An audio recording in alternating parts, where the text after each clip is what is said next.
Hey guys, thanks very much. I have Patsy Evans on here today from the Butterfly Bureau and a myriad of other sleuthy type things. And we're going to talk about this hearing yesterday to see her perspective on it. I mean, it was, the funny thing was, and I heard last night Katie Fang talk about the hearing and how Mhm. a lot of people were having problems hearing. And that was at the end. I was having problems hearing what the judge's order was.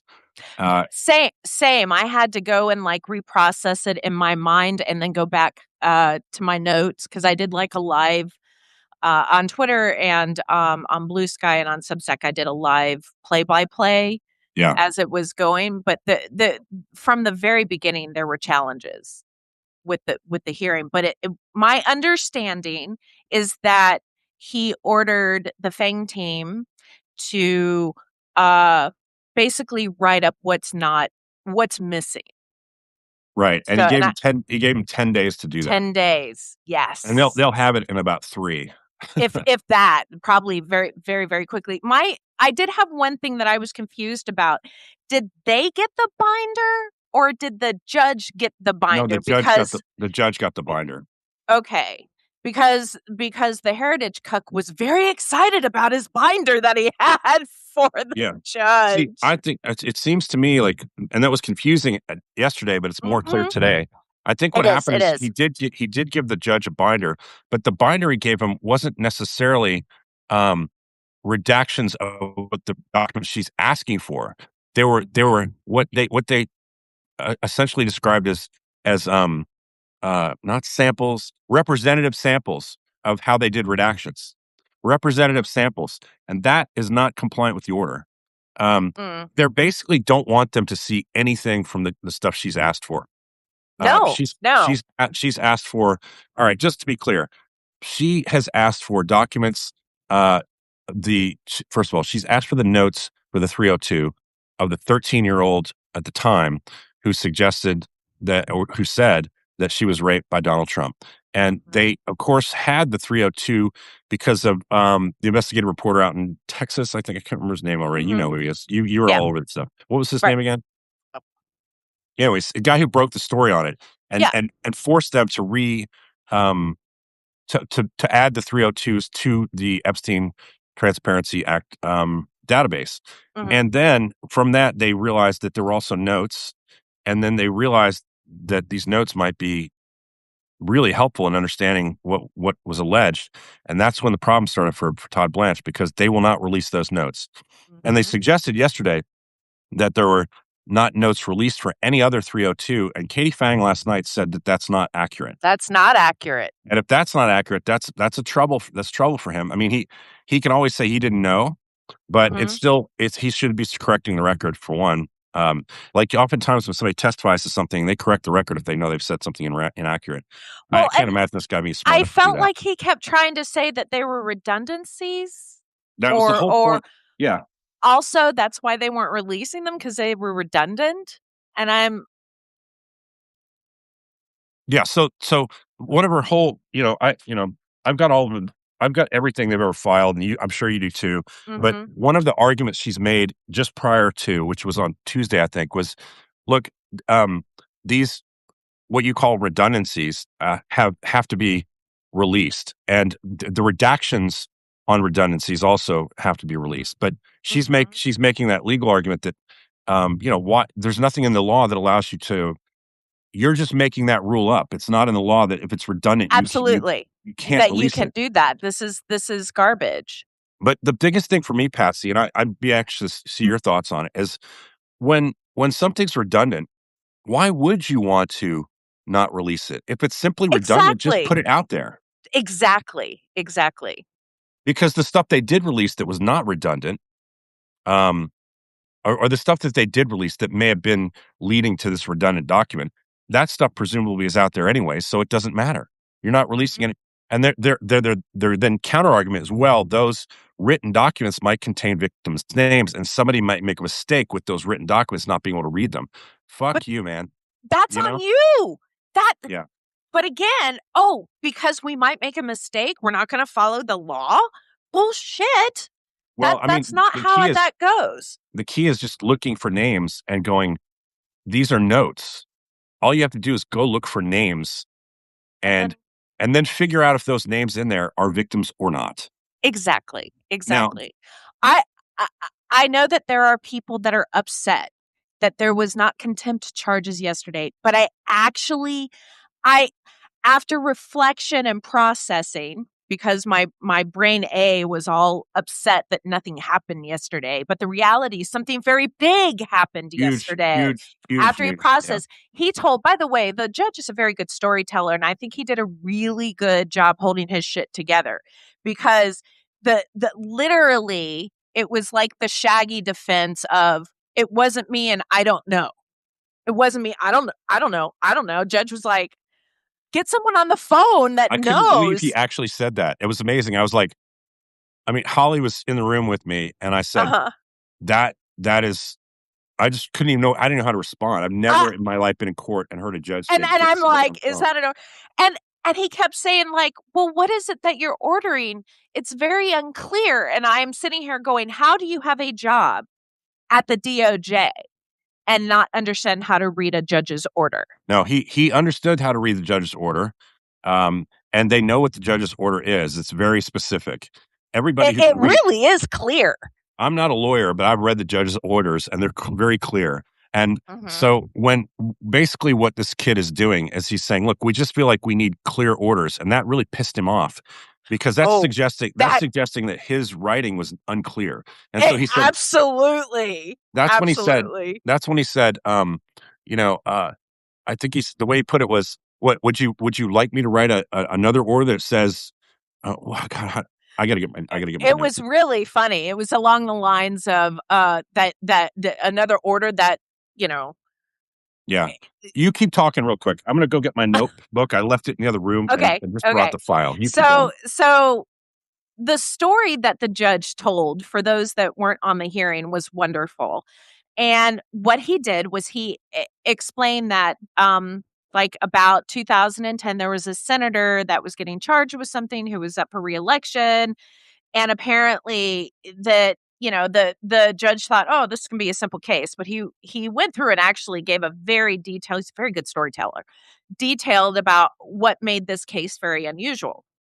Well, one of the things that occurred in the meat of it was that he found out via a whistleblower FBI agent that was there, and so on and so forth, that the DOJ specifically had not released discovery to the defendant, which is required by law, part of due process, all of that. And they kind of went back and forth and they still didn't do it. So he held them in contempt. And he said that this was the only time that he has ever held anybody in contempt ever. But this should also, I just want to say, this should show you how bad the reputation of the justice system has become since Trump has taken office. That there's only been one time in his 40 bazillion years of being on the bench that he actually held someone in contempt. And he said on that day when he held them in contempt, they turned in the documents and turned over the documents. And so apparently the contempt, I don't I was a little confused whether he dropped the charge and then there was an appeal, or if they were appealing the contempt charge. But long story short, an appellate court even said that he had the right to hold them in contempt in order to have justice fulfilled.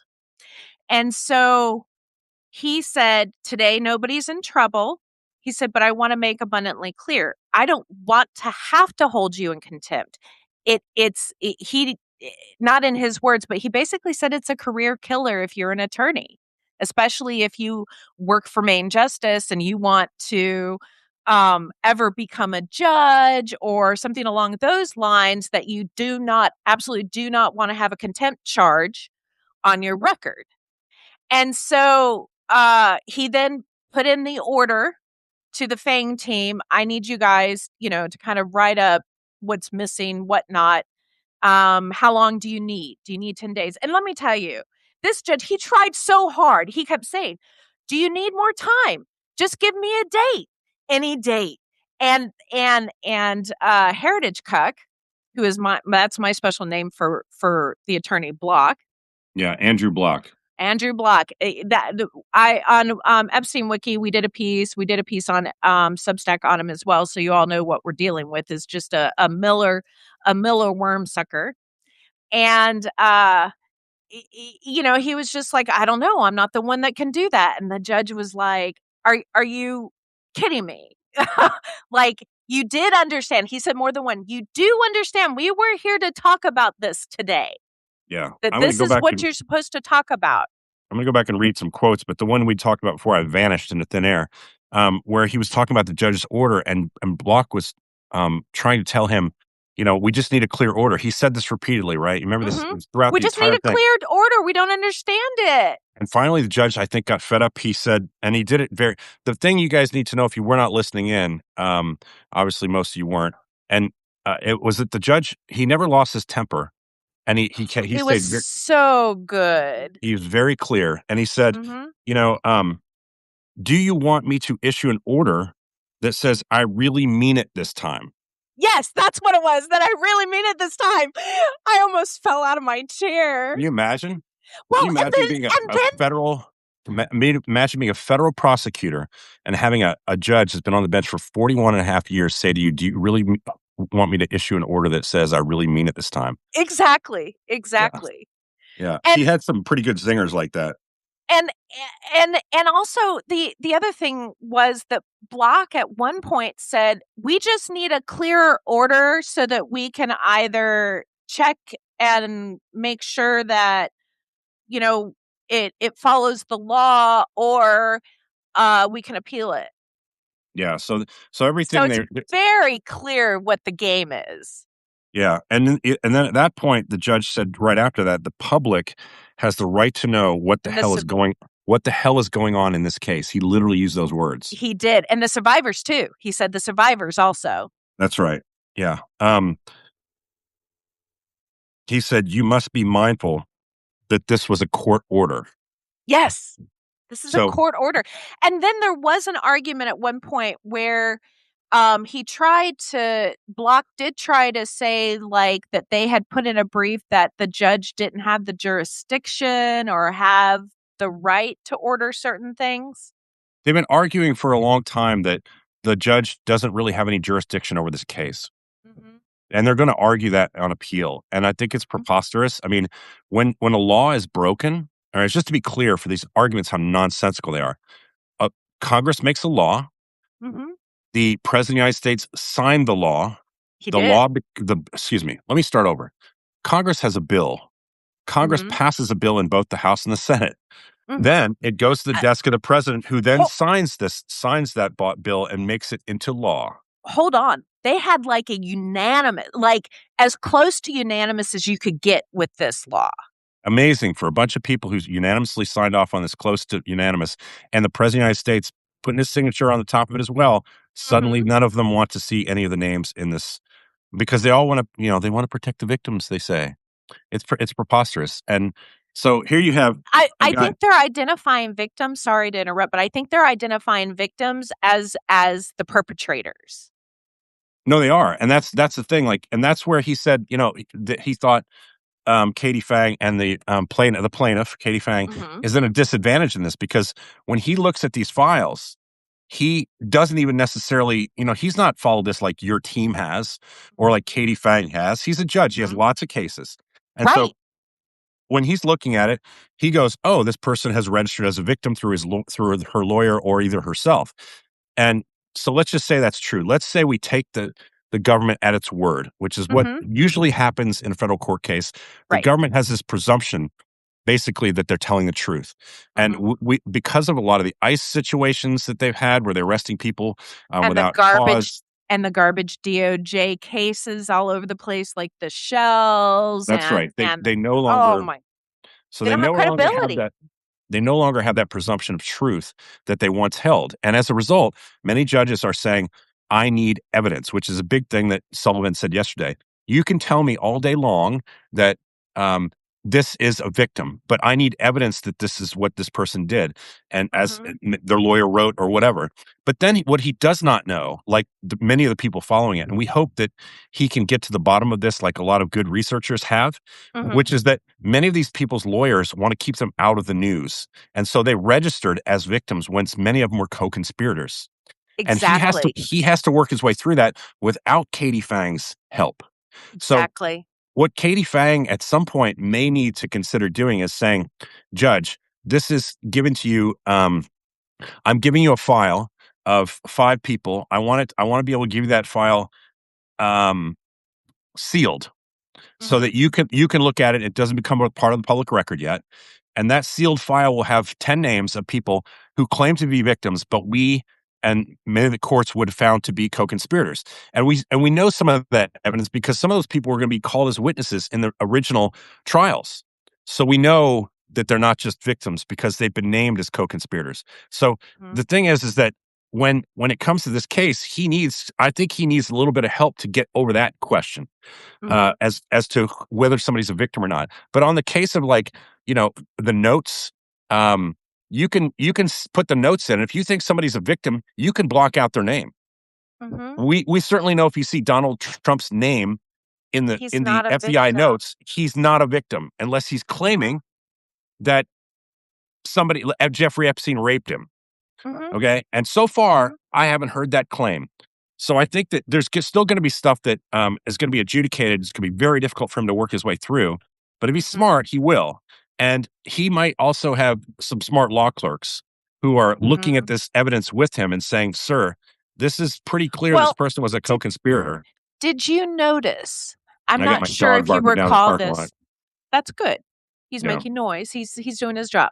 Okay. Did you notice that the Justice Department really avoided trying to have a private meeting with the judge in regards to, because the judge said multiple times, if I had a meeting with you guys in private, would this explain more to me why these redactions are there or whatever or whatnot? And it sure sounded to me like Block was trying to avoid that and get, no, I think we have enough here. Yeah. I mean, I think that he didn't want to get. I think at one point he asked about having what they call an ex parte meeting, and I get it was kind of early on in the somewhere in the first third of it, and I was having problems Mhm. hearing some of it. But the thing is that they've had an opportunity to come and have that ex parte meeting Mhm. last time, and they basically just dropped the documents off and left.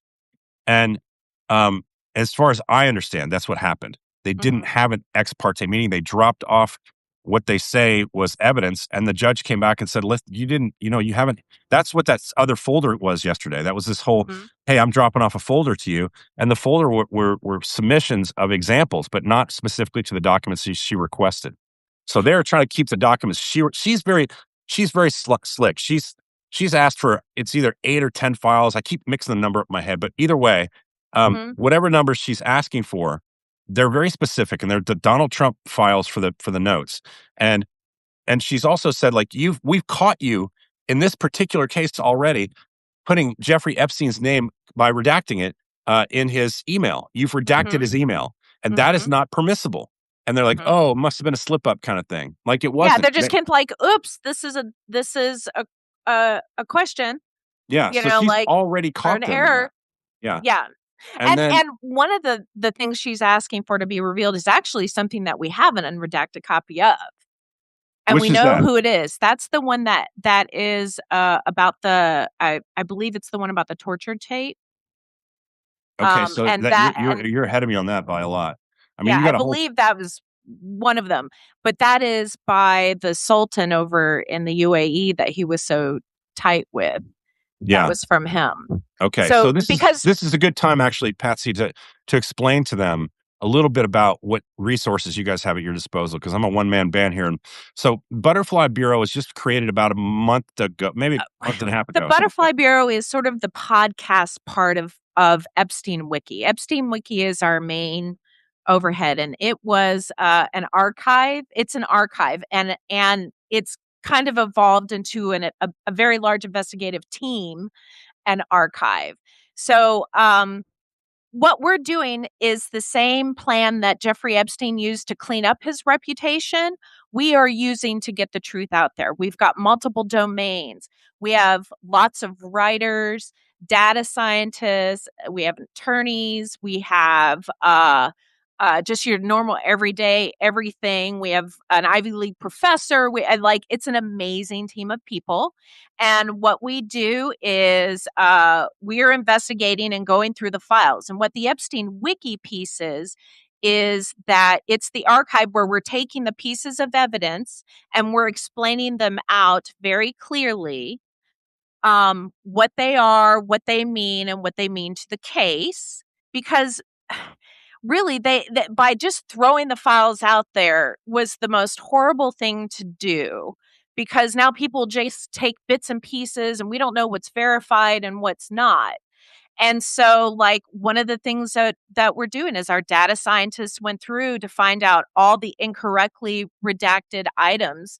And we were the ones that found a lot of the nudes and the things of the victims. And so we've gotten hold of the victims, and we've reached out to other databases out there to have them remove those items also in order to protect the survivors, Right. or to redact them on their own. And so we are constantly investigating. So American Freak Show, Ellie Leonard, we have Heather Ashley. We have a whole team of people that we all work together. Becca, I don't know if anybody knows Becca Day. She's our big influencer in Well, the Becca group. Day, it's harder to find Becca Day if you don't know how to spell her name. So it's Bekah, correct? Yes, Right. BK. She just made her Facebook page. I'm very excited. Um, so anyway, everybody has their beat that they're working on, and then we work together as a team, and I buy the tools like the memberships to different um databases and such that help us to figure certain things out and put pieces together. And so our goal is to be assisting the oversight committee and the New Mexico Commission and the survivors to help them with, what do you need? Like, what do you need us to investigate for you and to find? And in fact, Becca has broken tons of stories. I don't know if you realize her most recent story is that we have found that Jeffrey owned a building in Brazil. Wow. And we have links to Paolo Zampoli, who is on who of course is in the executive branch of our government right now.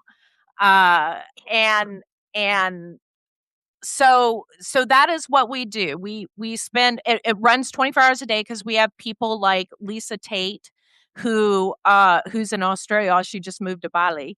And we have people in Ireland, Germany, all over the world, and we all just collaborate together to get to the bottom of this.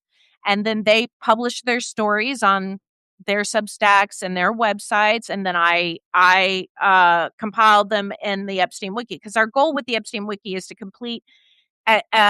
get a complete archive of everything. Some of the funny parts is that we've managed to scoop up some of his old domain names that redirect to us, like jeffreyepstein.net, so that Ah. now our information will cover up all of his information. So Right. really, So we tell you and I were talking the other day about something really important. This is along this line, so I'm interjecting for that reason, which is okay. that Jeffrey Epstein's well, a lot of people are trying to clean up Jeffrey Epstein's online mess, and they're doing it by flooding the internet with positive stuff or with stuff for other people's names or Jeffrey Epstein, and they're doing it Yes, in a yes. coordinated effort. And you guys have discovered this, and why don't you hmm tell me a little bit about that, because it's really fascinating.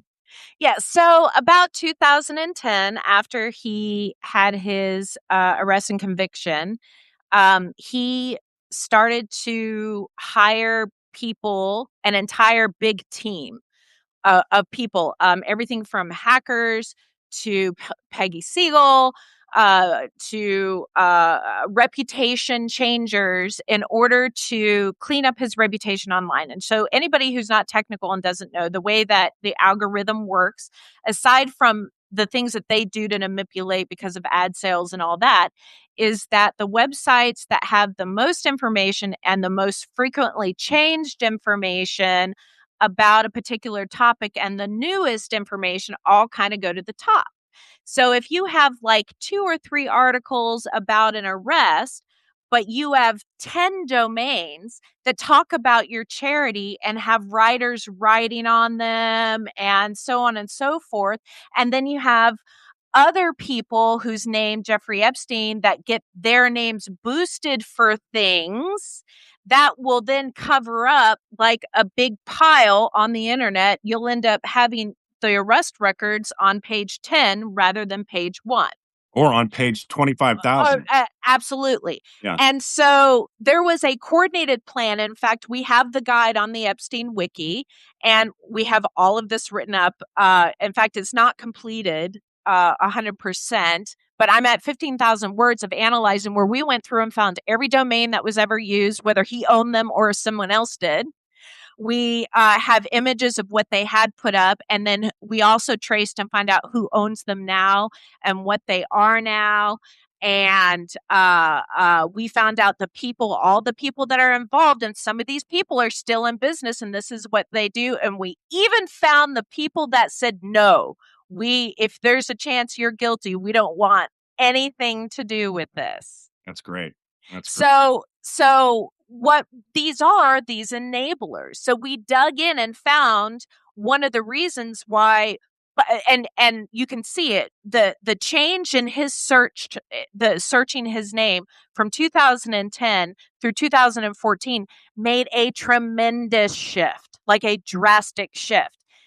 The part that pisses me, thank you for allowing me to use my language, that pisses me off the most, though, is that once again, charity is being used to clean up bullshit. And these people use charity to funnel money, to hide money, and to try and make themselves look good, because the philanthropy piece was a huge one. In fact, one of the website has him sponsoring a little girls team. It's disgusting. Yeah. It's disgusting. And it's interesting that they're using his involvement with like kids and the environment and academics and being this financial master in order to try and make him look good. Yeah. So even if people who had not heard anything, let's say you have someone from another country, even if they did due diligence in 2005, let's say 2015, it was going to be more difficult for them to see that he was a sex offender. Yeah. So now we are doing the exact same plan, including some of the websites, in order to get that out there. We have lots of writers writing on their Substacks and on MSM and on their own domains. We have, I work on the SEO and market, and we are doing our best to flood the social media networks. But I am going to tell you, many of them, including TikTok, Facebook, Meta, all the people that are sucking the royal mushroom, are doing their best to try and remove our items. In fact, I've had my Facebook account, I've had to create 3 new ones, because I keep getting it canceled or taken away. Same with YouTube. I've had to keep making new channels because when we have certain Epstein pieces up there, they try to move it down. So it really is taking a collaborative effort. So I do want to say to everybody, please, please, please, please, please share everything you can about the Epstein stuff and help us in this journey. Because when you share it, it stops them from throttling you and throttling us. Yeah. And ghost banning us. Now, one of the things I do want to say is Epstein Wiki not only is an archive, but we are this tool gallery. We literally have links to every Epstein database that's out there, whether it's American or not. I'm currently trying to write reviews on all of them. And that's the other thing. We have somebody that's doing a book review list so that you can see which books are the right ones to read in order to get really good knowledge. Same with podcasting. So we're trying really hard. We have tools. We have an AI that you can ask questions to. It's kind of dumb. We're still figuring it out. We have an amazing reverse image. So before sharing an image, we ask you to go to EpsteinWiki.com and do the reverse image checker to make sure it is truly, in fact, a real image. from the Epstein files. It's a phenomenal tool that So our data scientists built. So the one thing you've done is you've given them all these resources and tools, but in the same respect, you've got so much coming at them that it's going to be hard for them to navigate. And that's the biggest problem for people who are trying to follow this story who are not professionals. Or so. Wait a And second. okay. Wait a second. So, um, what I'd like you to do is just tell them where to go first. Where do you want them to go first to start looking at your all's work? Well, probably, I would say probably first would go to the Epstein Wiki, and on the Epstein Wiki, you'll see on the menu, there's a section that says for explorers, There you and go. that's people there. When you click that, it's gonna take you to a page where it says these are sleuth reports, which are reports written by our sleuths about specific items. So if you're just interested in looking at, like, you wanna learn about the Zampoli pieces, you can look there. Then it has news, Epstein News. These are our news updates that we put out every day, that we're collecting news reports from all over the world, and then we translate them, and then we put them in so that you can see what news items are happening. Um, and then, oh, what was our third? I want to look at our third item because our librarian has been helping me try to organize this a little bit. Um, And we have a section for investigators too, that even if you aren't one of ours, it has all the tools that you can do. We have 2 wiki communities. We have a Discord, and then one of our people also it has the Epstein forums that you can go through. Um, oh, and the Butterfly Bureau podcast, which is our podcast where we answer a question every week, like, for example, who was so and so, who is uh so and so, or why did they do this? Right. So I Or don't know. I don't know if you guys are working with Kate Justice at all at this point, but she's oh, one of we those would people. love to. We would She's love great. to. So she for instance, this is not part of your group, but Kate Justice put out a piece. I think it was yesterday on Catherine Keating, which was phenomenal. It It's some of the absolutely. We phenomenal reporting. Catherine she Keating, she may not know it, but her stuff goes in the wiki. yeah, great. We So put her stuff in the wiki. Yeah. Catherine Keating was the daughter of the former Prime Minister of Australia, who Mhm. basically whose lawyers threatened Kate Justice with legal action if she didn't take down the reporting she was doing on her. She went back to her own lawyers and then started doing a deep dive to wonder why they were so nervous about what they were seeing, and found a plethora of stuff that's very, well, just without me characterizing it, I'll just say it was very interesting to read. So if you want to go and look at Kate Justice's piece on Catherine Keating, Mhm. you will be blown away by and this is the kind of stuff that you guys do. You profile people like that. Just Mhm. take one person that you find documents in, and then you start not just reporting on what's in the files, but you start digging into those We do. things that are in the Yes. files, and to And be able to and tell a story about it. Because absolutely. to me, the most important thing is all this stuff is no good unless you could tell a story about it. Absolutely. One of the things we found, we did a deep dive into Blanche, Right. of course, and we discovered his wife has a fake diploma mill MD degree. She can't even get a residency or take the FMLA. Like, she can't really practice medicine here yet. Somehow she's on the board of the NIH. And what was really cool, what I loved about that is then another author went out and did a deep dive in the school and did this great piece on the school that showed how it's just a diploma mill. It doesn't even have a building over in Wow. Martinique. Yeah. And so, this is, I also discovered, and it's never talked about on MSN, and I don't understand unless I'm missing it, but Todd Blanche still has a fraud case that is open where he forged signatures of his clients. Yeah, I mean, I've seen some stuff on that, but it's not something that, I mean, that's the thing about this kind of case, though. It's worth mentioning is that there are so many threads that, and the mainstream media has a certain amount of time each day. They're Mhm. following the biggest thread, whereas you guys have all these people. I promise you that, say, CNN doesn't have 25 people looking into everything happening on Epstein every day. Which is That what why, happens, just to let me give them a purview of what actually happens.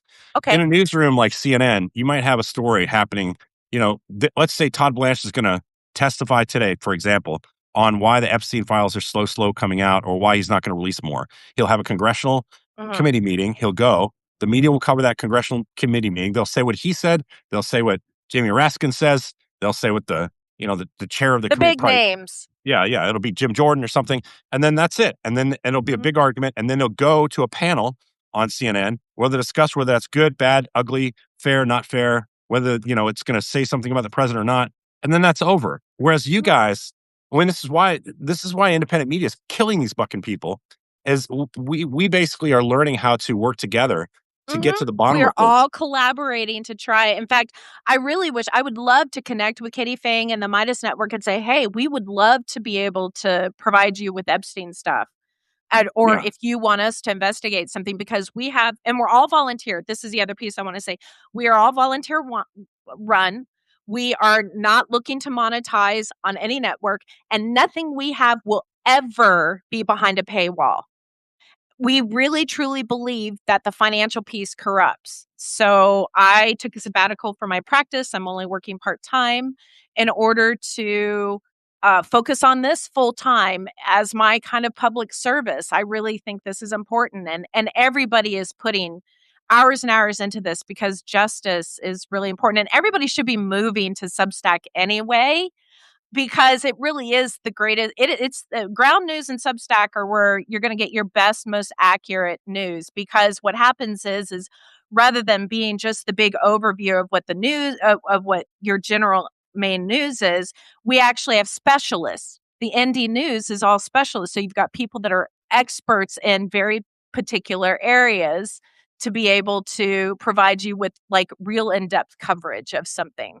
And I'll also add to that, like, because the community is so conscientious about things, they give feedback. And so the Mhm. other day I made a mistake. Remember, I'm doing stuff like by myself all the time, and Uh-huh. sometimes I'm posting stuff right after I do it for a timeliness issue. For instance, when David Hearn was the charges against David Hearn the first time, who knows, Mhm. Piro's going to go at him a second time. But anyways, when they dropped the charges, I went out and did something, and I actually was just excited about what was happening. And I said, David Hearn, the Olympic cyclist. Now I know David Hearn is an Olympic canoeist, Yeah. right?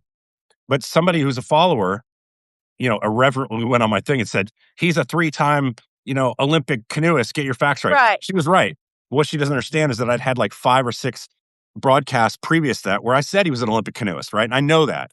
But when you're talking and you don't have a script like we're doing right now, Yeah. it's easy To to make misspeak. mistakes. But that's And okay. Like the good thing about Substack is you've got a conscientious audience who's that will willing to call call you you out on out, stuff. and I Yeah. love that. I It's absolutely really love that. and it's really good for journalism too, because journalists don't get enough of that feedback because let's just say at 60 Minutes when I was doing pieces, I mean, I would have 20 million people watch a story that we did, okay? And Mhm. 20 million people watching a story, there's a lot of people out there that are ready to scrutinize you. And you'll get honestly, back then it was not this kind of environment that we had, digital environment, but you get 5 or 6 thousand emails on a topic, Mhm. and they're all telling you you're wrong. And so it really forces you to footnote things and make sure you're accurate about things, especially on a piece that you've worked on for 3 months. You're going to not make mistakes at all. Right. Like there's just no way. You got too many people looking over your shoulder, and if you do, it becomes a headline in the New York Times. So it's a Mhm. big deal, and you probably get fired, by the way. But anyways, the point is that you might get 10,000 people write to you, because the country has 340 million people or 360 million people, whatever that number is. Please don't correct me. And yeah, exactly. But the truth is that they're not you're not as easily accessible as you are now. So, Mhm. I might get 5 to 10,000 comments in a given day or two Mhm. on across social media. You know, I've had stories where just the likes alone were 20,000. I've had stories where the shares were in 17 to 20,000 shares. Wow. So you're You're getting amazing. feedback. You're getting feedback. No, I'm nobody. I'm only got 300 and whatever. Like compared to like somebody's got millions of viewers. Imagine how Heather Cox Richardson feels. So Mhm. my audience is much lower, and so you get that feedback, the direct feedback, and it checks you. And I think that's really, I really think good it's super for what we're important. doing. The one thing that I do wanna mention about the Epstein wiki is that much like Wikipedia, right?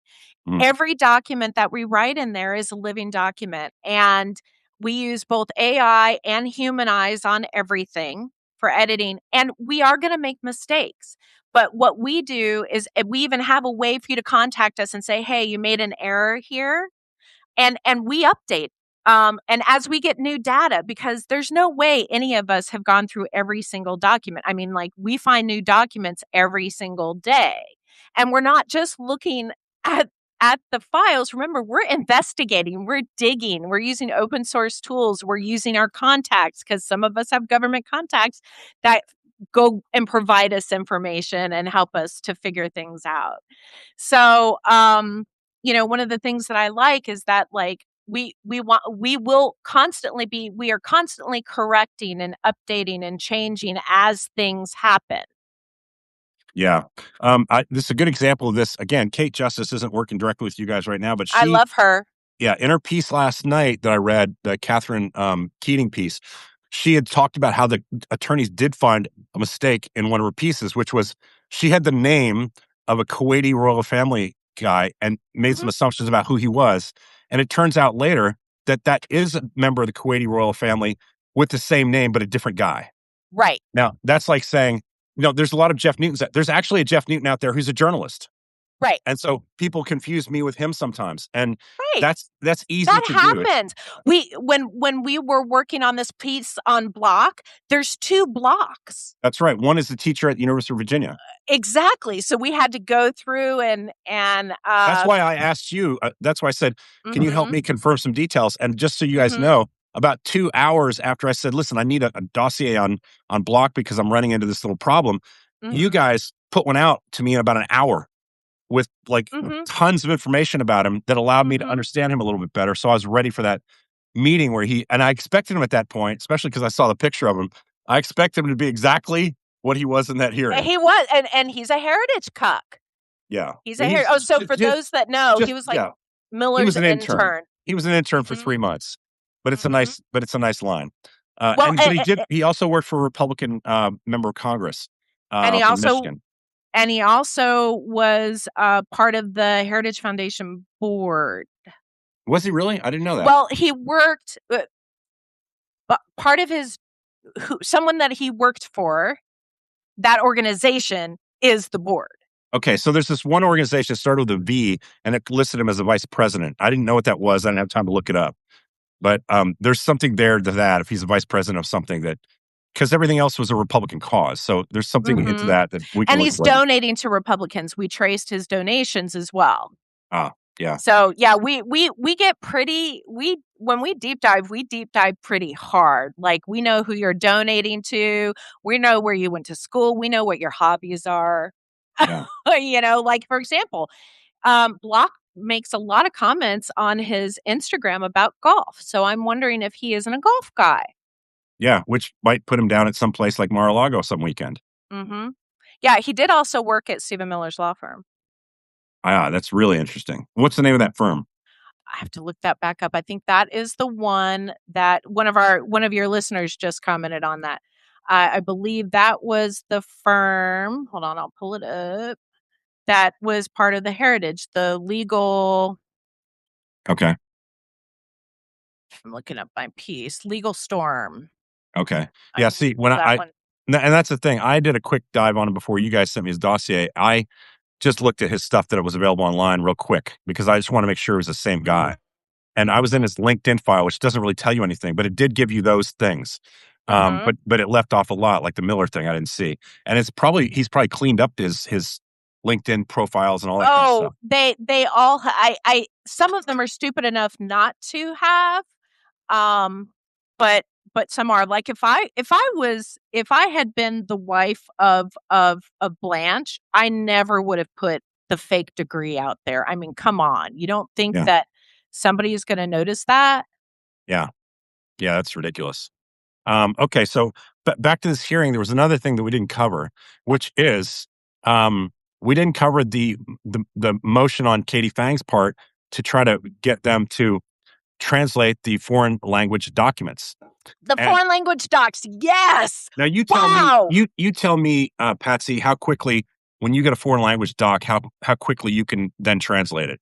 Uh, for us, we quickly do Google Translate, and then we have somebody who speaks that language go and double check it. Like, I do German, Dr. Katie does French. We've got somebody else that does uh, um, Russian. Yeah. So the idea that the Department of Justice, with thousands of lawyers, can't can't translate foreign language documents into Mhm, something that safely protects victims, which is what their argument is at this point. mhm. That they could inadvertently They through can't they hold on. can't guarantee the safety, sorry. Yeah. That they cannot guarantee the safety of the victims, right? Somehow that they can't do that, but you and your team of like say 20 or 30 people can do it within a day or so. It's just preposterous, right? Mhm. It's absolutely ridiculous, especially when they say they've got hundreds of people on the case. I feel like we've got, like, almost 2,000 articles in the wiki, and there are, thousands of articles from our writers, and what we've managed to do in less than a year is far more than what Maine Justice has done in regards to these things. It's Which ridiculous. which which indicates what to you? That that that they're fucking around, that they're just sloppily putting things out there, doing things to punish the survivors and doing things to protect the pedagogy. Yeah. Now, the thing we talked about with Block, and a lot of people are asking questions about this. There's two things I'd like to come back to since we were on this topic. Okay. One, Block, um, Block seems so out of his league that it appears that he was sent there because he's out of his league, Uh-huh. right? He has that he is one of those guys that's willing to go into court with his reputation on the line and not be able to answer the most basic of questions. Mhm. Like how many foreign language documents are there, sir? And he said, I don't know. Mhm. He should know that because that's one of the three things that she was asking for. So Mhm. how can you possibly have the judge impose a He deadline? they just did the whole, like, "It wasn't me, and I can't give you that information." And Right. that's when he kept going, "You understand that the whole reason we're here today was because you were going to have to address this." Yes, And he yes. said several times, you knew that you were coming to discuss these issues today, did you not? Mhm. Right. Um, okay. And what was the other point I was going to try and make? Um, Jeez. Yeah, but Well, somebody said they threw him to the hold wolves, on, but hold on. don't feel sorry for him. Don't Yeah. feel sorry for him. He's a nasty human. He's a Um, bad person. when it came to the judge, Mhm. um, I thought a lot of people online in the last 24 hours have been saying this is another one of those examples where they're not going to do anything. And I disagree. I I know disagree. you I think mentioned that he at the beginning, but let me give my point on it. mm, Um, my point is that this judge is being very deliberate. And you guys need to understand that like they're asking for things on the defense side that if you don't work with them, because he said many times, hey, I'm willing to work with you here, just give me a timeline. That sets them up so he can't come back later and say to the judge, "Well, you didn't give me time, sir." And he can say, "Well, I asked you 1,000 times, should I read the transcript back to you?" And the reason that's important is because they're trying to set themselves up for an appeal where they get to a judge who's not a black, Democratic appointee. mhm. They're trying to set themselves up where they get to the Supreme Court or someplace like that, and the Supreme Mhm. Court will rule 6-3. And having read the evidence, they have to concur that he gave them every opportunity Mhm. to make this decision. And whether they rule against him or not, you know, is irrelevant because the public will know at that point Mhm. that it's a sham because he did follow the law getting there. So it's really important that he's deliberate. He doesn't blow his top, that he's careful. And everybody says, well, like, it's a delay, it's a delay, it's a delay. It's not. At this point, he's delaying because he's trying to be deliberate. And I really think you guys Oh, need to cut him a little bit of slack on that because he's really trying to be absolutely. careful. Absolutely. No, what he is doing is he's making sure when they do appeal that he will get backed. He was very one of the things he did that somebody was mad about, but I'm like, no, he did the right thing is he thanked the Department of Justice for being so patient and meeting and he is very clearly making sure he doesn't get labeled an activist judge. So in yesterday's hearing, it appeared that he was kind of being soft with the DOJ and allowing a bit of an extension.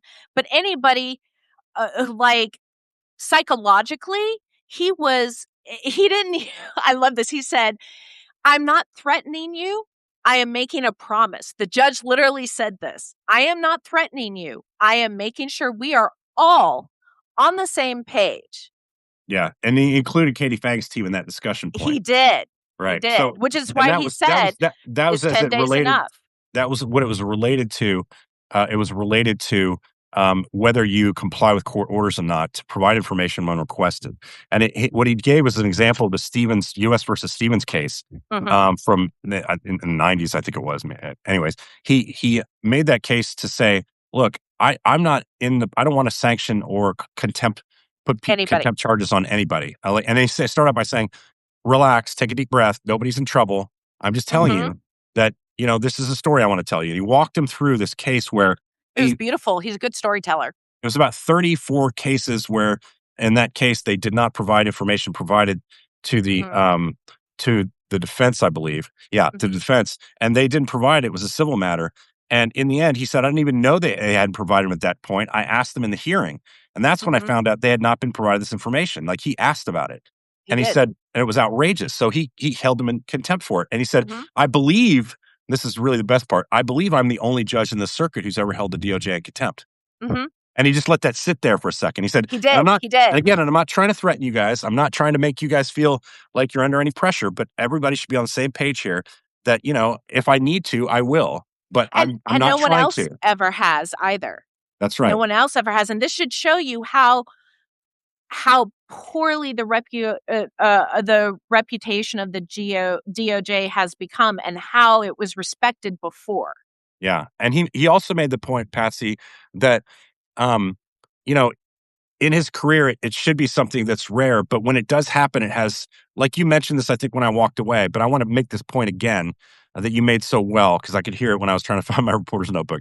That, he made the point of saying, listen, this is the kind of thing that it's not just a contempt charge. It's the kind of thing that when you apply for jobs at the White House and future administrations, or it's the kind of thing that when you apply for a job, when you apply for a judgeship, that Mhm. goes, it's on your record. And when Mhm. people are deciding on appointments for judges, Yeah, to it ruins your recommend it's to gonna ruin recommend your to career. Congress. Yeah. It stays with you, and when I think that's important is it's not just saying you're gonna ruin your career if you fuck up here, it's saying start understanding where your loyalty lies. Your loyalty lies with justice and the administration of justice at the Department of Justice. It does not lie with one president or one person who happens to be your boss because they Exactly. won't care. In fact, you're a young guy. This guy's an older, attorney general. By the time this follows your career, after it's happened 30 years from now, he'll be dead anyways. Mhm. This is the kind of thing, um, this is the kind of thing that you need to really think about when you come into this court. And when you're doing your due diligence. And he even said to him, listen, I know what we ask for. You've got a million different cases, you've got a lot of people to please, and I know what it's like being on your side of this. I was Mhm. an attorney for 10 years. But what you need to understand is that, there's a requirement that everybody has to fulfill. We all have these Mhm. pressures.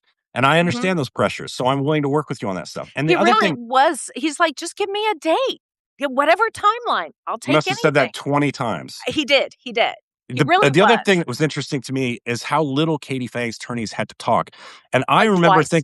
I remember thinking to myself, I've sat through a lot of these kinds of things in my career, early in my career when I covered courts and things, and usually these hearings are pro forma. They last like 10, 20 minutes, and I thought this was gonna be like a 20-minute. I did too. And Katie said that last night when she came on eventually, she thought it was gonna be 20 or 30 minutes, and it was 2.5 hours. It And was. I think at least I had to move my clients that I had for the afternoon. over 3 points, 2.5 hours over 3 points on her appeal on her motion. Mhm. And so I think we're in pretty good hands with trying to get to the bottom of this stuff. Will all this stuff come out before the midterms? No, but voters are going to know by these kinds of hearings where Republicans stand. You know, Mhm. uh, Mhm. they're going to know, and they're going to also know by the silence. So when your congressperson who's running for Congress is going up for reelection, and he's a guy like Ben Klein in my district, the sixth congressional district, Ben Klein didn't put out a press release yesterday or anything saying, hey, we need to release we need to release the Epstein files. He's never Right. put out these kinds of things. Right. And so we need to call them out on that stuff. Like, where do you Mhm. stand on these things? I Exactly. promise you, I'm doing I'm involved in an interview for a fundraiser for Beth Macy on the 19th of August, and we might cover that live. So you might be able to see it on Oh, cool. Facebook and stuff. But we'll talk to Beth Macy about what she thinks, and I will ask Ben Klein if he wants to come on my show and explain himself on the topics that I'm concerned with. And I can promise you, it will not be, how you doing, Ben? It's going to be like, how dare you come and like his most recent tweet.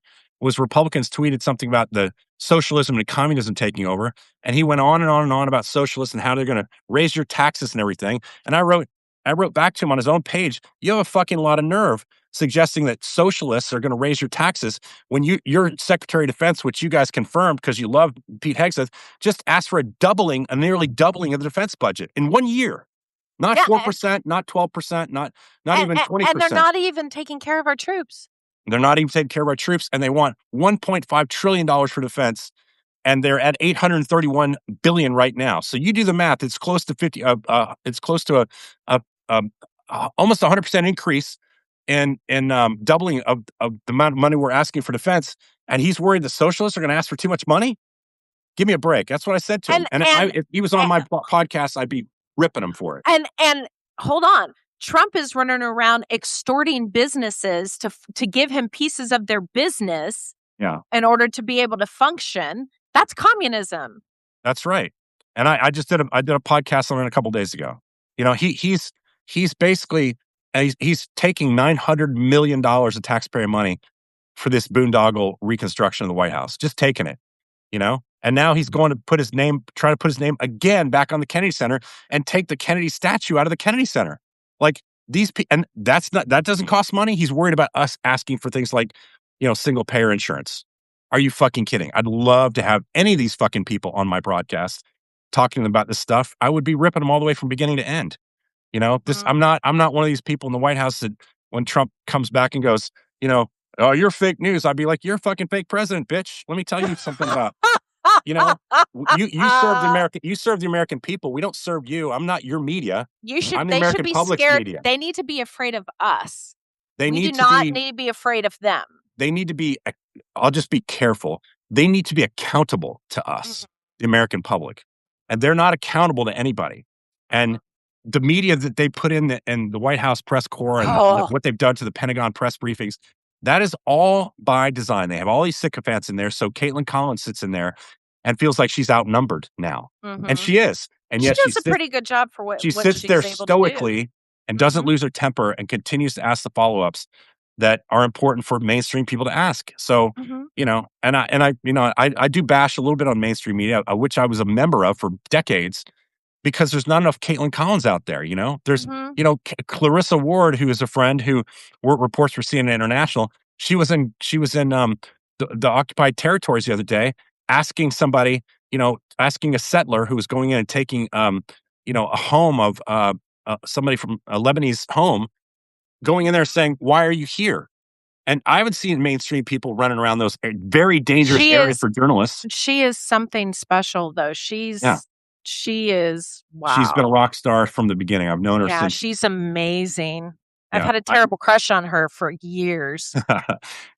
When she was in Baghdad, we were in buildings real close to each other. I got to know her a little bit there. And No, then she came to CBS, and then she started being a contributing correspondent to 60 Minutes, and she was killing it, killing it. And we were she's just so friends while she was amazing. there. But Yeah, those mainstream people that do that work, we have to reward them and compliment the work we they're do, doing. and we need to say, "Hey, they're doing good work." I kinda not gonna lie, I'm kind of hoping Caitlin Collins goes indie like Katie and Scott MacFarlane, Well, we'll 'cause see when. that would Sorry, be go ahead. that would be exciting for me because I think she's brilliant and is really doing the best job that she can under the circumstances. Well, I think it's going to come down to what Paramount Skydance does with their lawsuit against the state of California. He's already claimed that David Ellison has claimed that if he doesn't get this pushed through and the suit doesn't go away from the state of California, that's claiming, that's a monopoly issue, then he'll move Mhm, everybody from Paramount Skydance, everybody, thousands of employees to the state of Texas. And I say, fuck them, let them do it. You know, and they mm. don't care about their employees in California. I think we need to start all understanding this. His quest for power and money and control of the state media or non-state media is unmatched. If he's willing to literally put all those people out of work who live in California and move his operations to Texas, what does that tell you about him as a person? Mhm. You know, these people do not care about anything other than power and money. They And don't, and it's again, this brings us back this is why Wiki will never be a anything like we have like a buy me a coffee if you want to donate and I make my sleuths do that and encourage everyone to pay for their Substack pay for their Substack. I want the sleuths to get paid, Yeah. because it corrupts.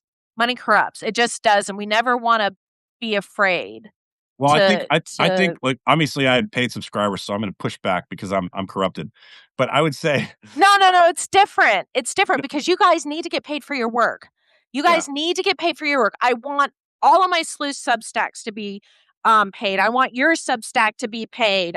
All of that. But we're not going to go and the wiki itself will never be something that's going to be held to trying to earn money, and our channels are not going to go to be monetized. I mean, I think that what happens with me is, and I'll just share with the audience what my perspective on it is, which is that I got a lot of subscriptions in the last couple of days. Oh, Strangely, I'm so happy. I never know why. I never know why. But I think when I hit, Because you're a good journalist, bitch. well, but I mean, whatever. I mean, there's a lot of really great journalists out there that deserve to have this, work, rewarded. But my thing I was, agree. I look at it and I go, you know, now I've got like another X number of people who really rely on me, and they're paying me to do the work, so I need to do the work. You have to do You the know, work. and I told somebody the other day that we have like 6 people stand up here who are followers of me on Facebook and Substack and various So places, cool. and Oh, they it's come all so the time. cool. We have 2 more coming tonight. And Mhm, what I say to them is like, one person asked me, "Well, what happens if you get another couple 100,000 followers on whatever?" And I said, "Well, that doesn't change my workload. My workload is mhm, still telling a story a day at least, unless I have to mhm, take a day off or something. mm. Um, and if I have 50 followers versus 500 million followers, I'm still have to do that same story every day. So it doesn't Yeah, change me at that's how all. I feel too. But what it does do is it reminds me that I've got a lot more eyes on me now. I need to be that much more diligent. I need to work that much harder. And it's Mhm, a reminder for me that if I don't, I've got millions of people or hundreds of thousands. Like I get millions of views every month on whatever platform I'm on. And so that means that people are watching you. And some of those people are not nice people, and mm, some of those people may be trying to figure out what my pressure points are. Right. And, what would upset me the most. And so mhm, you have to be really diligent about your work and make sure you get it right. And when you don't get it right, you get reminded of that. And so that for me is actually a good thing. But, mhm, um, you know, uh, and I hope to grow. I'm working hard to try to grow. But there's mhm, also a sacrifice to that because I run a cabin business. And the more time I work on this in a day, let's say I do 6 to 8 hours to 10 hours a day on this, um, that means that my cabin business isn't getting marketed, mhm, because that's what I would be doing if I wasn't doing this. mhm, And so, and by the way, the majority of people come up here now are people who follow me. What does that mean? Conversely, it means that a lot of people know me and don't want to support my business because my political views and my analysis. mhm. So there's a price to be paid on both sides of it. But There is yeah, definitely. because I I noticed with the people who come up here, none of them come up here, and I don't have MAGA people come up here. And if they I do come up here and they talk about my work at the end of the conversation, because I never bring it up unless somebody else brings it up, right. I know they're not coming back, even though they might have had a great time up here. And I leave them alone and don't talk about politics. And I let them go into the forest and I show them the 1 mile track that we got. And now we're going to build 3 more miles. But at some point, somebody will say, "Well, I saw you online. Did you really believe this?" And I'm like, "Yeah, if you want to talk about it, great. Otherwise, there's bagels and cream cheese in the Misfits Club. Help yourself." You know what I mean? But they Mhm. inevitably sometimes do. And I know that maybe some of them aren't going to come back. And I'm okay with that. Yeah, it we have gotten to that place in this country. But I think that it will provide. I think one thing that's really important that I need to say about the wiki is that we are not under the delusion that we expect this DOJ to ever provide any justice, which is part of why we continue to put the pieces together, because our hope is that, well, number one, we do know that there are several other countries that are starting to do some things, but our hope is that when the change happens in our government, that we'll be able to have this thing to offer them to help them so that they can Right. try and provide justice for these survivors. And that actually brings us to a Natasha Haynes comment. I think it's Hayne, Heyn. Natasha writes, and this was about an hour ago. I hope she's still with us, but if she's not, at least it answers the question from many of you guys, which is Mhm. keep up the great work. We need convictions, not just for Epstein survivors, but for other sexual assault Yes. survivors. Now, she says Yes. that, and I need to make a very important point that I've made before. Many of these people who are co conspirators will never see the kind of justice you're hoping for. Because under the first original plea deal that Epstein made, he included in that plea deal that co-conspirators could not be charged, Mhm. and they made that deal. Mhm. They sure So did. so many of them will never be charged, but that doesn't mean they can't be having a big spotlight shined on them for what they were involved in. And Mhm. it also doesn't mean that even though they can't be charged, they could still be found liable civilly, just like Mhm. Donald Trump was when it came to the E. Jean Carroll case. So Mhm. there's excuse me, There's other there's forms of various. justice That's right. besides the That's what I was going to say. DOJ. Shame is a big thing. There have been people that have been fired, and again, shame is a big thing. For example, with Block, when I wrote the piece last night about him, I didn't go and like try to find a grinder account or some sort of nasty thing like that. I just put the facts out there and shamed him. I think the last paragraph that I wrote on it, hold on, it was I'll tell you right now, my very last paragraph or statement on it was final RK thoughts. He is yet again another pedophile enabling cunt creating chaos in the Department of Injustice. This is another example of why Epstein Wiki and the sleuths exist. It may take us time, but justice will happen. Now, I'm going to give you my take on it, and I appreciate your perspective. Now, as a lifetime reporter, I will say this. If you have a job at Justice and you've accepted a job at Justice, you know that you're going to have to deal with these kinds of cases. And that's what your job is. And if you don't like that job, you can leave that job. Okay. If you like that job, you can stay in that job. So I'm not going to name calling for this kind of stuff. I'm going to say you've made a choice. And Mm-hmm. because you've made that choice, it's okay for us to shed light on who you are. Mm-hmm. And there's going to be a lot of people who say, "Oh, you're doxing these people." I'm No, not we're going to not. tell you where his kids go to school. I'm not Yeah, going to, you know, exactly.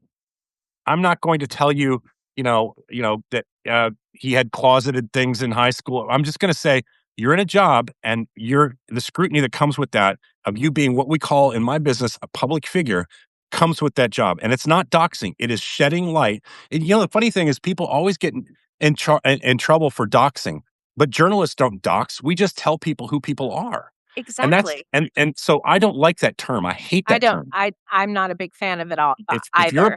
if you're a public figure and you've done something, you deserve to have your life scrutinized as it relates to those decisions. So in the case of this guy, whether he's um whatever he is, if he's been criminally charged in the past with something that's, a sexual assault, wouldn't that be interesting? As a lawyer. Mhm. Or if he's spent a lifetime defending sexual assault victims, wouldn't that be interesting? Right? Mhm. Or if he's worked for, like you said, Stephen Miller's law firm, wouldn't that be interesting to know? That's not doxing. That's light. And journalists Mhm. shed light on things. And I resent the fact that they used that term and even invented that term in the first place, Well, because we're and if using the you public record to shed light on the shit that you do. Period. well, Full stop. and it I actually philosophically believe that if you work in public service, you've given up your right to privacy. 100%. You've In given fact in up fact in fact, because by the way, the libel law, just to make a point that you're making, the libel law is very clear on that. If I write something that's inaccurate about somebody who's not a public figure, mhm, the standard for law you suing me and winning is that I've made a mistake and not corrected it, okay? I've mhm, made a mistake. First of all, the first standard is that I've just simply made an error. So, mhm, I'm not let's say Jeff Newton's not a public figure, you write something about me in the Washington Post, it's inaccurate. You've libeled me if I'm not a public figure, and I can go to court and prove that that's wrong. I can recover damages. But because I'm Jeff Newton and I've got 300,000 followers and I've chosen to be in the public light, I am now a public figure. And as long as my attorneys can't prove, as long as as long as their attorneys can't prove that I'm a public figure, they're great. They're in better shape if they can prove that I am a public figure, because mhm. my standard of libel is It's much different. higher. That's right. So then, in that case, what has to be proven, since I am a public figure when I sue somebody like the Post, means that I have to prove that they did it maliciously. That's why I'm very careful with the language about calling, Mhm, whatever. So unless I know for sure I've done the work myself, I'm very careful not to do that. But the fact is that I'm easily happy saying, like you're saying, somebody is a pedophile protector when I know they're doing that. In this case, I'm a little bit more. This guy is doing his job at DOJ and he's just not doing it well. Where what I can say with great degree is that I know Todd Blanche is a pedophile protector. And so I'm much more able to say, fuck you, Todd. You're a pedophile protector. Mhm. Mr. Block, he's doing his job and he may not even love it. Or he may love it. We don't He know that yet. chose it. Well, he He chose to be a DOJ. chose it. He chose to be a DOJ attorney. And when you're a DOJ attorney, you get assigned cases. He knows what he was getting into. There you go. And He that's why we knew interview what people he like would you. he knew what he was getting into when he went to work for this for this administration, Yeah. Yeah. you know? That's the argument that you'd have to make back and forth in court, And I'm Mhm, it's easier for me to hedge and say I don't know what his inside of his brain, but I know that he works for Todd Blanche, and that's enough for me. mhm. Well, You know, I I'm I'm I'm a I'm a head shrinker. I'm a psychology person. I'm a, mental health counselor, and this is what I do, and I recognize patterns and behavior, and after looking at his resume, it's very obvious what he is. So in my career, before I worked for 60 Minutes and I was still a print journalist, I was covering war and I had a Mhm, job offer from Fox News. Okay. They, I won't say who the correspondent was. I don't feel like bringing him into the public eyes. Not a terrible person. He's just not particularly skilled, but he's very mhm. famous. And Right. he came to me and said, he and his team came to me and said, "You're in Afghanistan. You're doing great work. I've had you on my broadcast one time explaining a story that you did because I did do that. I walked on and talked Mhm. about how Bin Laden escaped across the Hindu Kush into Pakistan, and that was a big national story at the time. And I was a young reporter at a smaller paper, but Aw. I gotten access to some special operations soldiers who were on that mission, and so I did a Mhm, story, and I was on a bunch of TV programs explaining it, and I went on Fox to explain it to this guy. And later, because they liked the work that I was doing, and I was in Afghanistan at the time, they tried to hire me for a very decent amount of money, like more than I'd been making for years. mhm, And I wrote them back and said, I could never work for that network because I know what they do. And I'm sorry, but like mhm, I appreciate the offer, but my reputation and my credibility would be forever gone. And I wouldn't be able to wake up in the morning living with the decision I made to go to work for you guys. yeah, It's one thing for me to be on my show explaining my story. It's another mhm, thing to me to work for a network that manipulates the news for everyday Americans. And that's the decision that I made. I don't mhm, blame other people that work for Fox. They're doing what they're doing to raise their family, whatever. It's their business. I don't give a shit. I just don't watch them because I don't buy them. I don't believe mhm. in anything they do. But but what we're saying here is that everybody makes choices in their career. They do. My choice was not public. It was a very private thing. I've laughed about it and told friends, years and years ago. But this guy has made a decision to go to work for the Department of Justice. He's made that decision. And I He think did. that all these lawyers see, we talked about this the other day, Patsy. Um, these lawyers who are the underlings who sign off on all these motions, nobody knows who they are because the Mhm, news is always on Janine Pirro and um, on Todd Blanche.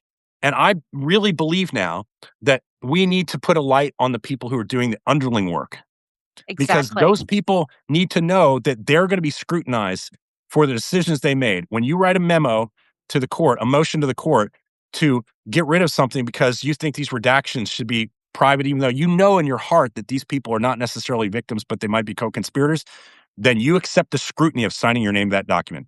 Period, full stop.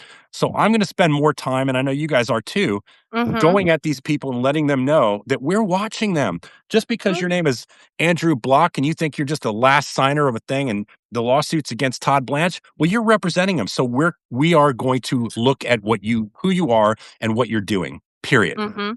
Exactly, exactly. Well, my daughter went and worked all the way through to get her master's degree and is a specialist in child trafficking and her dream was to be part of the FBI. She's refusing to even apply to the FBI until the administration changes over. She's made that choice that she is not willing. She's just not willing as much as she loves the work and as much as that's her dream. She's not willing to it's not worth the cost of her soul. Yeah. Yeah. So, Well, my ex-partner before Holly and I got married, she was a lawyer and she's very talented. And I think mhm, she had pretty good opportunity to go to work for the DOJ and she does nonprofit work mhm, and is much more liberal than conservative and she passed on it. A lifetime job to go to work for the DOJ in an environment where they even under whatever administration they are, they're still doing important work. Under mhm. under George Bush, you for instance, you knew Yeah, that you could go to work and still be yeah, a lawyer, yeah. It's but not now it's only changed now.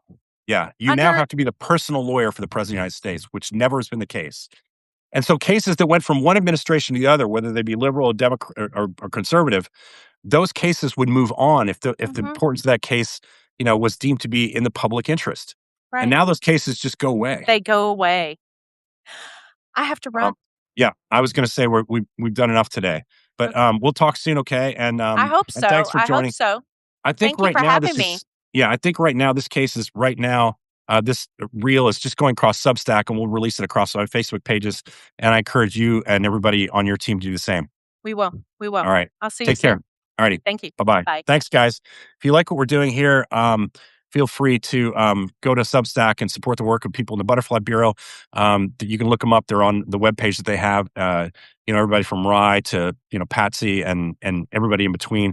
And do the same for us if you like the work that we're doing and you're not a paid subscriber. You can find me on From the Writers Cabin on Substack and across my social media platforms on Facebook as well. You guys take care and have a great Friday. Have a good weekend. Bye, everybody. Bye bye.